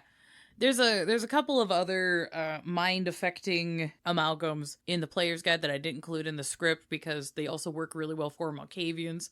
but you use them as a Ravnos. That's true. In a game that we played, and I was like, hey, if you don't want to fuck with these two, there's a couple of other amalgam options that now exist in the player's guide that I feel fit really well, depending on the kind of Ravnos you want to build. Or you can just be a complete psycho and be like, bitch, I'm full of spiders. Hell yes. Which is also horrifying. Baby, I'm the spider hole. I'm like, I hate it. I am the Spider-Man. There's also one in the Sabbat book that I feel like would work really well. Oh. Where I believe it's the one where you curse someone to see the vision and reflections. Yeah. You can watch them through it. Yeah. Yeah, that one's like great. That would be a crazy chemistry 5 dot where it's like you create an illusion and can watch people through it, but they know something's watching them. Yeah. Oh yeah, and that also like feels that. very Drag Me to Hell. Yeah. Very Evil Dead. Yeah. If you want to get like silly spooky with it. Or just horrifying, I guess, depending on how you want to play it. Yeah. I would take a look at the White Wolf Wiki. The White Wolf Wiki has a page with a lot of the old ones, and if you do want to add some of those, some of the more expensive ones, the prices were weird. Like one of the 6 dots was just like, you can curse a target with a recurring illusion. That seems really not that bad for 6. It seems underwhelming, but that's also one of those ones that is horrifying if you have a creative and or unhinged player. Yes. Because they're like, that's vague enough to work, and you're like, let's go. You got way too excited about that, buddy. I don't. Again, that's why I feel like I really wish we would have gotten a full spread. Yeah, I'm fairly certain there has to be a full spread of something in the Storyteller's Vault that's already V5 compatible if people want to explore that option. I've had a little bit more experience of combining canon 5th ed stuff with splats of stuff from Storyteller's Vault, and I've not run into any issues yet. The balances have all been really good, so good job, team. There's also some stuff I think we talked about in our Blood Magic episode, some illusion stuff that you could probably just port over for them if you wanted. And if you wanted to lean into the Brahmin cast Ravnos, where you just full ass do blood sorcery, talk to your STs, you can just be like, go full witchy with it.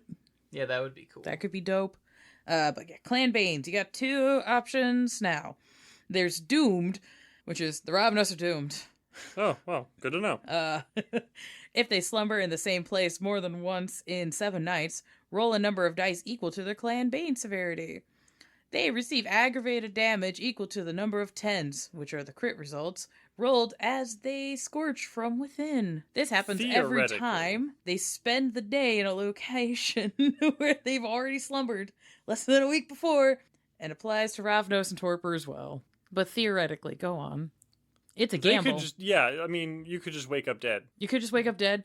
You could also just wake up and nothing happens, which I think also leans into the risk-taking behavior for the clan, which I think is also really neat.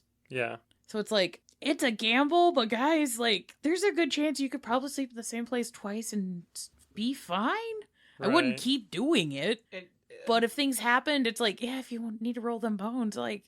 Is that dice pool based on blood potency too? Yeah. Yeah, so like younger ones definitely wouldn't die. They just wake up feeling terrible. They wake up and they might be fine. They might wake up and take an ag damage. Right. Which isn't cool, but like it's not going to kill you. As long as you don't have like other damage. Mm-hmm. Yeah. If you already got the shit beat out of you, that's not good. That's a bad time.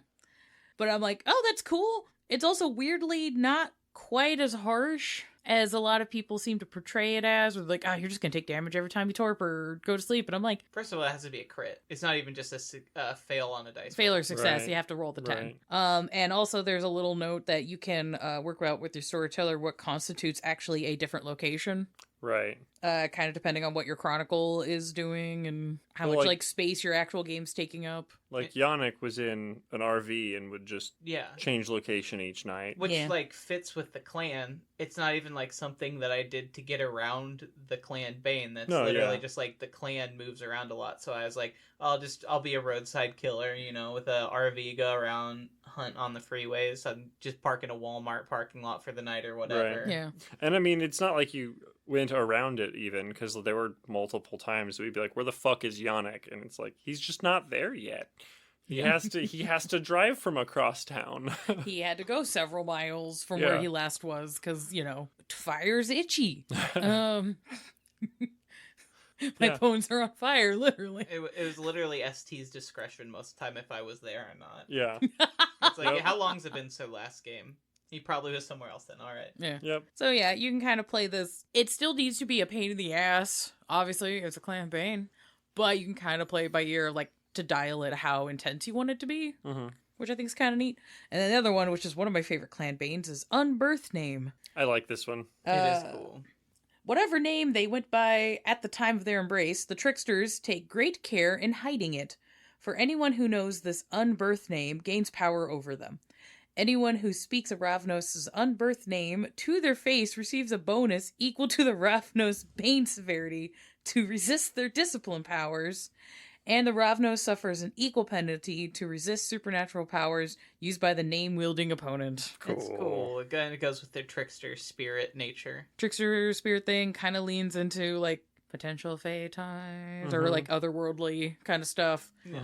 And also leans into some, like, old world, like, superstition things about names and all that kind of shit. And I'm like, that's just super fun.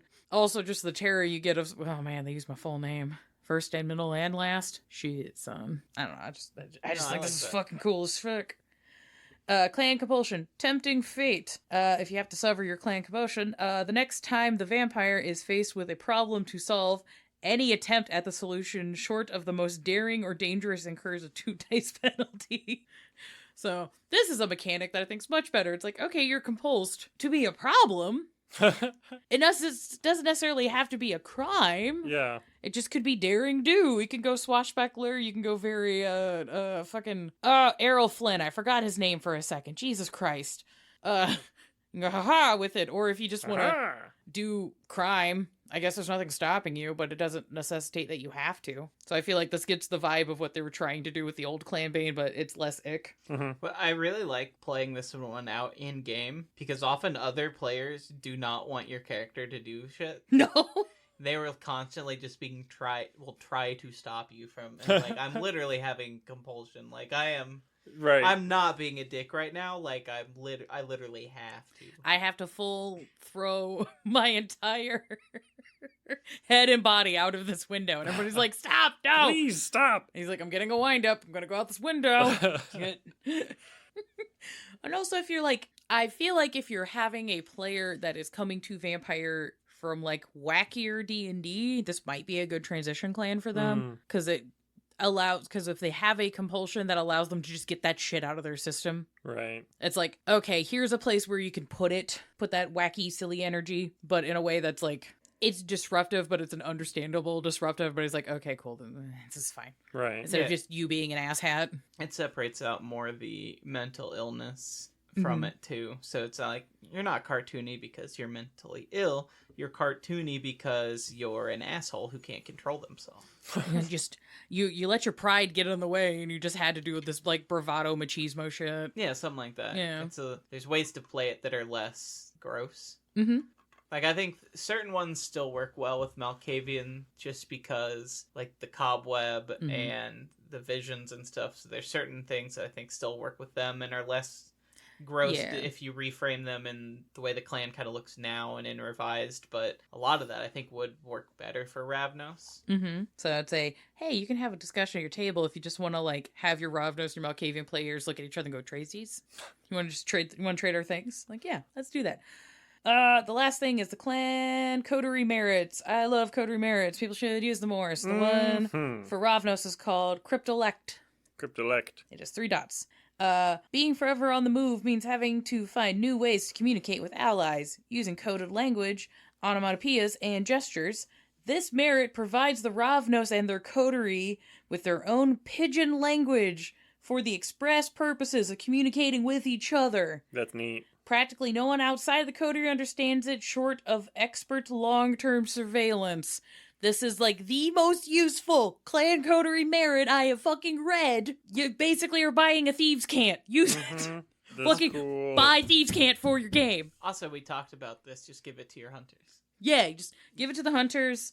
They should get this immediately. They should just have this. Your hunter shells should just have this. This is like every party that doesn't immediately pick up a stray Ravnos and pick up this merit, you're fucking wrong. This solves so many problems with logistics of vampire. It's so good. I like that being part of the reason the prince has the Ravnos in the special closet too. He's like, look, you gotta teach me this crypto. Like, all right, I see you guys doing it out there. Yeah. I want in. And he's just like, what? And he's like, you're in my coterie now. And he's like, I don't want to be in your coterie. Well, it's too bad. So we should read the rest of this, because there are some details here that change up how I was viewing this. Yes, so, go ahead. Yeah, so where do we live off? Practically no one outside the coterie understands it, short of expert long-term surveillance. The coterie's cryptolect is not eloquent or robust, but can be used to convey high-level concepts quickly and securely, and also isn't identifiable as any other language. It also requires face-to-face presence to function, as its gestures and signs diminish when observed over phone or video calls. Leaving the coterie or losing its Ravnos member means the kindred are no longer up-to-date on the cryptolect, and can't use it to communicate subsequently. So it does have to be face-to-face. It's not directly thieves can, it's more like a sign language. It's like a combination of sign as well as speech.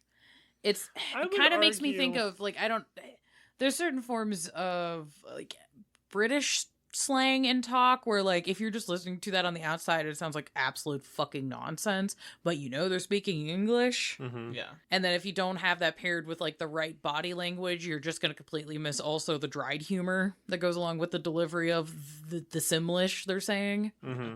I also specifically just, it has to be face-to-face. Go ahead. And what's interesting is if someone leaves the coterie, or if the Ravnos leaves, it goes away. Yeah, it's interesting. Well, yeah, it's just kind of like the slang. The slang changed so quickly. But it would still be the same for the people who knew it.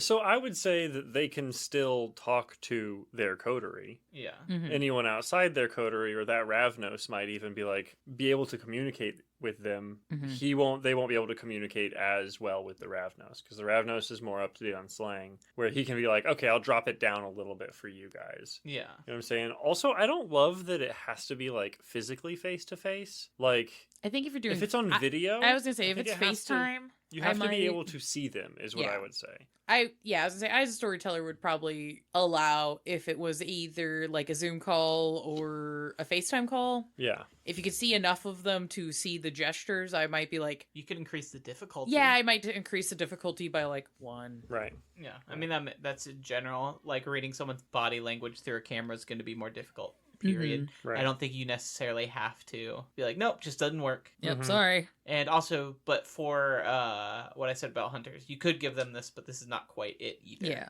It's I felt like it's enough in the vein, though, that I'm oh, that's neat. If you just want something easy, it's in one of the V5 books. Just take it and run with it. There you go. Yeah. But it's also really easy to say, you have a written language you guys understand. Go. Yeah. So, you don't really need it, but So I just got excited from reading it. I was like, there it is. There it is. It's the thing. Kind of. It's pretty much the thing. But I also that I was oh, that's a good pull from, earlier editions that just... It doesn't really get telegraphed anywhere else in 5th ed, but then when you read the old books, you're oh, I did the meme of, there's the thing. It's the thing. There's a thing. It's there. And then they happened again. And I was I see. Who is this? Somebody did their reading and didn't get mad like I did. Good job, guys. Hell yeah. Hell yeah. So it's vibes for Clan Ravnos. I mean, I dig it. Other than the, first half of the episode where we're racism. That sucks. Yeah. But beyond that, it's neat. Yeah. There's a lot of... I feel like Ravnos is one of those clans that everyone just perceives as inherently cool. Mm-hmm. Which is true. They are inherently cool. Yeah. So I didn't really feel the need to sell the clan. I just be hey guys, so there's some really big glaring problems here. I have discussed with the lads about, before we did the Nosferatu episode, I was hey guys, we need to talk about the anti-Semitic stereotyping that is based for the design of Nosferatu himself before we get into the clan. And that just needs to be its own separate episode, which you can check out. It's in our back catalog. Do it. At some point, we're going to have the episode if we have to talk about the G-Slur book. But that book intersects with so many other splats. It was just kind of I don't know where to stick this, because we'd have to give the context of the other splats as well. Oh my gosh. Is that book going to be the very last thing on the Patreon poll episodes of what splat next? What splat next? I think we'll oh god. Well, the thing is, like, it's the G-Slurp book is kind of its own splat. Yeah. Technically. Yeah. They are. It's weird. They are also like the good guys of the setting, other than like Mummy or maybe the Changelings. Yeah, and it's like it's a bizarre book. It's a very bizarre book. I remember reading it when I was like 16, maybe. I downloaded a big collection of the PDFs. I'm sorry, and was just reading them. And I remember reading that book and being like, "This is really cool," and then going back later and being like, "This is really weird." This did not age well, and not a lot of time passed. A lot of people make fun of Vampire for being really edgy, and like that book is one I would say is very specifically like a 14-year-old's idea of cool from my last reading of it. This book definitely would design a praying mantis. Yeah, and it drives me insane because there are some things in here that representationally are really cool and interesting, and it is completely undercut by something that happens literally on the next page. Yeah. And you're just like, buddy, you were so fuck close. And then there's other times where it's like, hey guys, this was just the style at the time. We weren't quite at where we needed to be as a community to have the conversations in a way that wasn't dickheadish. Mm-hmm. And also, I'm going to own I do not know enough about Roma culture to feel like I should be speaking on a lot of the wrongs outside of here's the general, it gets enveloped into the problems Orientalism. Beyond that, I couldn't really tell you too much, because I'm not Roma, shockingly.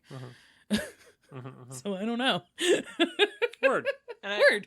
I don't want to hammer home the point again, because I think we talked about it a little more in depth in another episode. Yeah. But they are culturally, because they are transient, they very much can slot into like almost any American folk hero.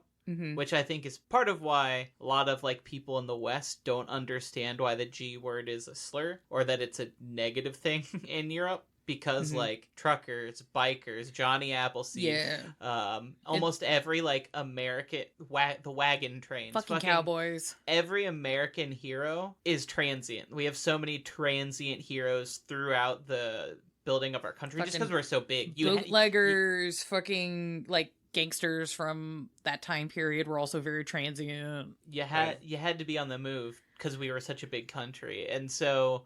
To us, a lot of those stories are just like, oh, that's cool. And I think you could just keep that, oh, that's cool, and just make your character having been one of those instead of like a Roma person. It's just like, I was just an easy rider, 70s biker. I was just a hippie. I was cruising. Yeah. I got the bruising. That's what...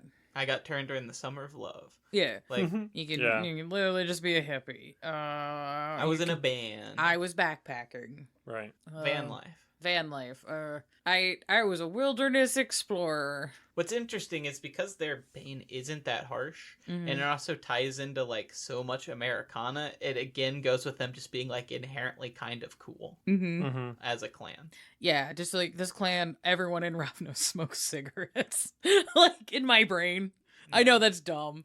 And I know smoking's terrible for you. I wish it did make you look so fucking cool instantly. Sucks. Like, the branding is in my brain. I can't unbrain it. I'm gonna punch the mic. I still have a lot of feelings about Christopher. Part 2, it gets more. There's more, and I get more mad. Talk about it later. Just, hi guys, welcome to the Clan Ravnos. Sarah's gonna fight an author that's like 30 years older than me. I'm okay with it. I'm okay with it. Sarah's gonna how many times I gotta teach you this lesson, old man? I'm taking bets. Oh, God. Place your money down on our Patreon. I'm hoping that didn't overshadow there's a lot of really cool stories with lots of people that are dealing with movement and displacement and diaspora. There's so many. In fact, it's kind of hard to hone in on one, and you can kind of tell all sorts of different stories. I mean, fuck, we had to deal with like the surge of crust punks and the train kids for ages. Yep. And yeah. But yeah, I love this clan. One of my 2 favorites, so I'm excited to get into the history next week. There's so much history. Oh my god, there's so much history. Anyway, thanks, Paralyze. Thanks, Paralyze, for the music. Thanks, Paralyze. Thanks, Paralyze. You're great. Sweet lad. They travel around and play music. They do. Are you Ravnos? Are you full of spiders? Are you? I hope not. I've seen Hal during the day, so I think not. Did he unzip his jacket? Well, no, the spiders, no, but probably not Ravnos. Okay. Yeah, but he's cool. He could have a spider. I don't know. Well, he wouldn't be able to have spiders. Unliving Hive is like he four can just, dots total. He's working on it, so he just has a spider in a jar in the coat. He's just carrying a spider around. Yeah, it's my practice spider. He's like, I just love my Domitor so much. I want to be like him. I keep took one of his spiders on me. spiders and put it in the jar. It'd be like that Nosferatu clan bait more, where they just show up. Yeah. Oh, yeah. You could combine a bunch of these to make the ultimate bug guy. Hell yeah. Speaking of ultimate bug guys, we are on social media. We are. We have Instagram at Blank Bodies Pod. We also have Blue Sky at Blank Bodies. We're also on TikTok at Blank Bodies Podcast. I know the TikTok ban in the U.S. is coming down the pipeline. I don't know if that's actually going to go through, given the current political everything. So we'll find out. Yeah. Fuck Twitter. But don't fuck our Patreon, unless that's the euphemism you're using to give us cash. Yeah. Then please fuck us with For cash. Sure. With cash. With money. Because we appreciate your support to allow us to do this show and the various things that we get to do along with it. We're trying to expand and get you guys more content. Yeah, we just hit our $500 a month goal, which got us more content. So. 4 episodes a month. Slinging that white cream. I'm working on the milk episode. Yep, it's going to be our final episode of the year. It will be. Mary Chrysler. We're going to put out some milk and cookies. And the cookies are just going to be more milk. Milking cookies. Oh, God. I was about to be saying, are we going to put out milk and cookies for Clan Ravnos? And I was like, no, their dad's dead. Yep. He's gone. No milk and cookies. He went to get milk and never came home. He got fucking glassed. Just a glass of milk. Yes. We glassed him. Oh. We glassed him, boys. Fuck. But yeah, with Patreon, we have different tiers that get you Discord titles, polls for voting on things. I will be doing a series soon where I am working on prepping show notes and the master research document. Ooh. For those in our community Discord. We have a community Discord. You can come hang out. It's free. It is free. You get a special little Patreon Elysium chat and a couple of extra goodies, but beyond that, it's free. We have people running games in there, hanging out, sharing movies, sharing recipes for cooking, and also risen up the homies with cool sharing fit checks, which I think is delightful, and you guys are wonderful. It's pretty cute. Also got a really cool picture of the moon. I like moons. Moons are cool. We're recording this during the last super moon of the year. Oh, hell yeah. Right now? That explains the moon picture. It was a good moon picture. I should get outside and look at this moon. Yeah. We also have an interview series. If you want to hit us up at blankbodies@gmail.com. You share projects you're working on, whether it's other podcasts, live action things, stuff you're writing on, stuff you're playing music on or with, cosplays, LARP groups. We are happy to talk to you about your cool projects. Who saw? Yay. I think that's everything. I think so. If you're a fucking vampire, please. Or an asexual Email. vampire. If you're a vampire of any sort, please email us. I have questions for you. Okay, I love you. Goodbye. Goodbye. Mwah. Goodbye. Goodbye. God, my eye is twitching. Goodbye. Fuck you, Christopher. Goodbye. Goodbye. All this whisper.